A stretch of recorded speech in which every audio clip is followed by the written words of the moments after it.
Hello, ELT132. This is Roger Young, and this is the second decoder video, and this is about multiple output decoders. And what I have drawn here are basically the bare bones of multiple output decoders. So first off, I want you to notice regarding this piece right here, all right, right here. You can see, I'm sorry, that didn't work right. There we go, this right here.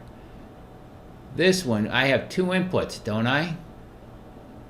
Two in, and how many outputs? There's four, right? So it's 2 to 4, I'm going to call them out, decoder. So this is a 2 to 4 decoder, okay? Inputs to outputs. So I drew the truth table over here, but let's look at these inputs. One of your inputs is known as D0, and one of them is known as D1, all right?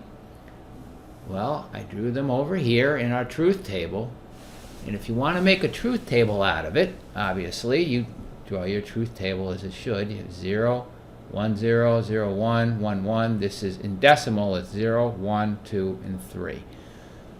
Now, what we're going to do is we want to fill out the truth table for a multiple output decoder. So first off, let's think about this. We got to connect these AND gates to your inputs, right? So D0 and D1 are both 0. So in this case, for this one, D0, D1, all right? The next one, D0 is a 1,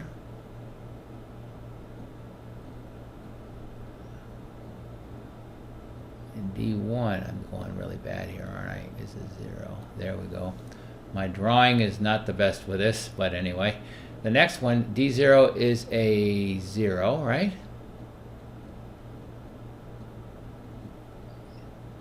And D1 is a 1.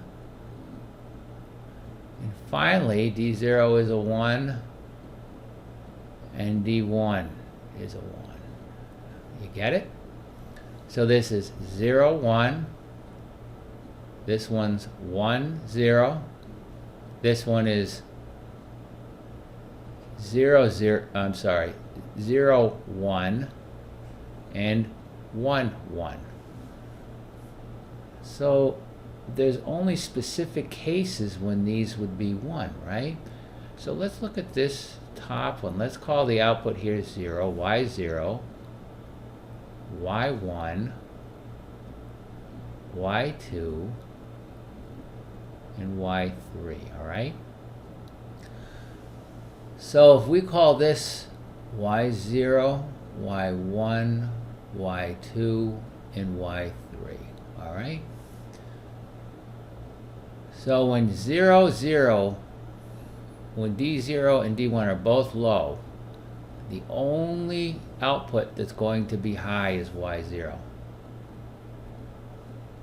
These are going to be low. All right? Now, how about for the case when D0 is high and D1 is low? That's right here, isn't it?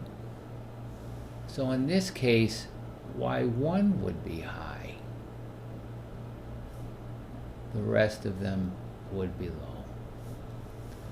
How about Y2? Well, Y2, if D0 is low and D1 is high, let's look at this game. All right, this is 0, this is high. Both of your inputs would be a 1, right? Right, because if D0 is low, it goes to the inverter. That means this line is high. Get it? So this one would be high.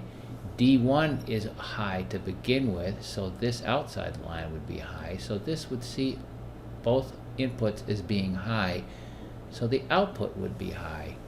So using the same argument, that would be a 1, but the rest of these would be low. And we can use the same argument for Y3. D0 would have to be a 1, D1 would have to be a 1, so Y3 would be high. But all the rest would be low. This is a 2 to 4 decoder with an active high output. Active high means these are all 1s, right? Now, suppose we wanted to draw an active low output. What would you do? Well, what I would do is simply put an inverter on the output. I'm drawing an inverter bubble here. Now, in that case, you don't have AND gates, you have NAND gates, right? So this would change, and let me, see if I can do this properly here.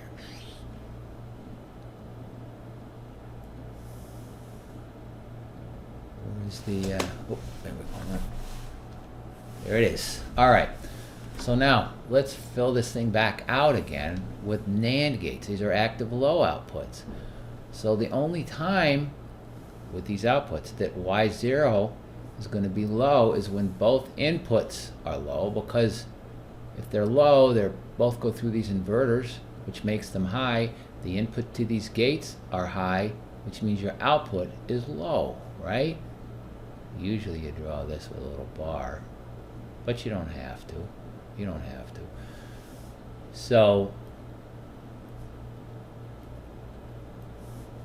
in this case, Y0 would be 0, but the rest would be 1s, right?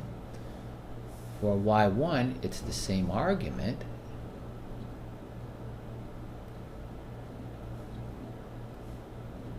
And Y2,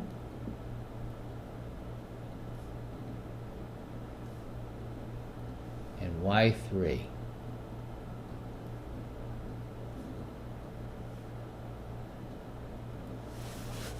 So the difference is, as you can see, is the 1s and 0s here. Active low, you're going to use NAND gates, and you're going to have 0s representing your active part, and 1s representing the parts which are inactive. The part of your truth table I'm referring to here on your output. The other one, it was an active high, and when it was an active high, these were all 1s, and the rest were all 0s, okay? Now this is the simplest of decoders. We could even go further if we want. We could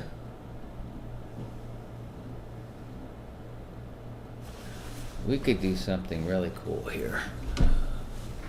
We could actually, I'm not going to draw the whole thing, it might be, but suppose we want to do a 3 to 8 decoder, right? Well, how many inputs would you have? You would have 3, right? Because that number represents your inputs, right? So you would have 1, I should draw this longer, right? 1, 2, 3. I guess we'll call these what? A, B. You know what? I'm doing that backwards. We should probably do it from right to left since we're talking binary. That's the best way to do it. So we should say A, B, and C.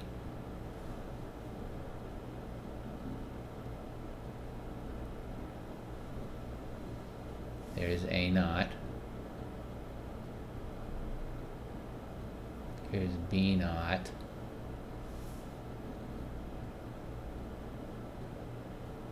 And here's C naught.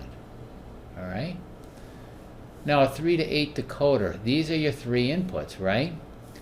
By the way, this does not apply anymore. I can just take that out of there. That shouldn't be a deal here. So 3 to 8. How many outputs do we have then? We have 8, right? So let's just draw them right here. Here's 1. We're assuming it's an active high output, okay? Here's 2. These are both AND gates.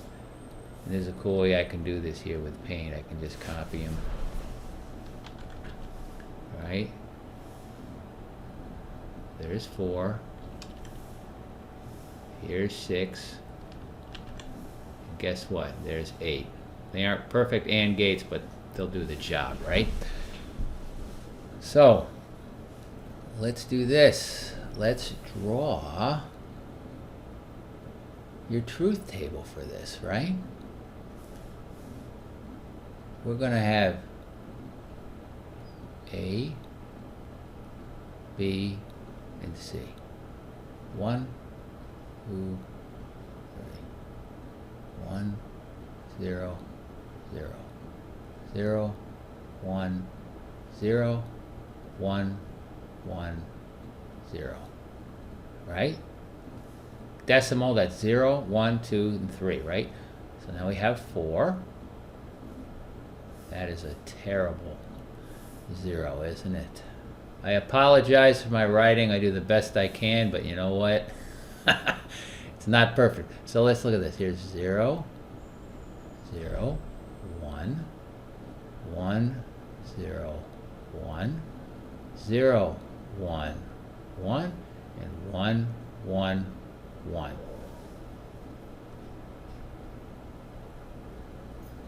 I just draw this to separate the inputs from the outputs. Ay, ay, ay.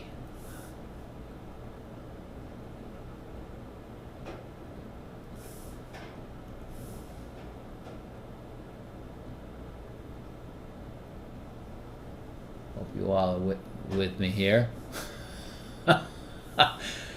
Oh man, if you're laughing, I understand. Okay, I'm just going to keep going across. You get the idea. So, for a 3 to 8 input decoder, if they're all 0, these are going to have an input to each one of these lines, right? So, 1 here, 1 here, 1 here, right? This is going to be the first one. So when is this output here, y0, when is y sub 0 going to be high? Well, let's look at it. When y sub 0 is high, all these inputs, A, B, and C, are all low. Get it? So A is low here.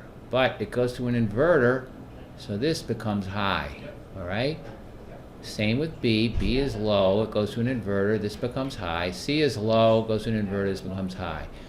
So when you look at them, you're going to have a 1, a 1, and a 1 coming into Y naught, right?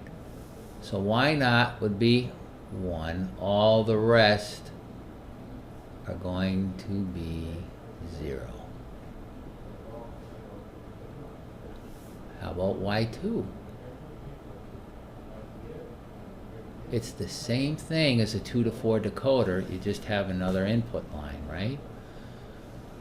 Well, A, which is right here, is going to be high, so we're going to draw the top one there. That's A. That's going to be high. And these two are going to go low, right? B, B, and C.